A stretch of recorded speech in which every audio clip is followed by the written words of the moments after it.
கிரிக்கெட்ல பேட்டிங் ஆடுறதுக்கு ஹெல்மெட் ரொம்ப ரொம்ப முக்கியமான ஒரு கிட்டு. இப்போ பார்த்தீங்கன்னா நிறைய பேர் வந்து ஹெல்மெட்டே இல்லாமல் பேட்டிங் ஆடிட்டு இருக்காங்க. ஸோ அவங்க கிட்ட போய் நான் வந்து ஏன்பா ஹெல்மெட் போடாமல் ஆடுறேன் அப்படின்னு கேட்டால் அவங்க சொல்ற ஒரே ரீசன் வந்து என்னால் பாலை வந்து ப்ராப்பராக ஃபோக்கஸ் பண்ண முடியல அப்படிங்கிறது தான். நம்ம இப்போ வந்து ஒரு டிஷர்ட் வந்து நம்ம எந்த அளவுக்கு பார்த்து நம்ம செலக்ட் பண்றோமோ, ஒரு பேண்ட் வந்து நம்ம எந்த அளவுக்கு பார்த்து செலக்ட் பண்றோமோ, அதே மாதிரி நம்ம வந்து ஹெல்மெட் செலக்ட் பண்றதுலையும் நம்ம வந்து டைம் ஸ்பெண்ட் பண்ணணும், நிறைய வெரைட்டிஸ் பார்க்கணும்.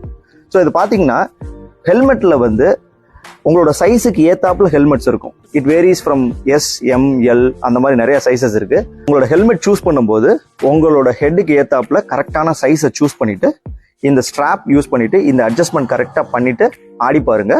You will feel more comfortable.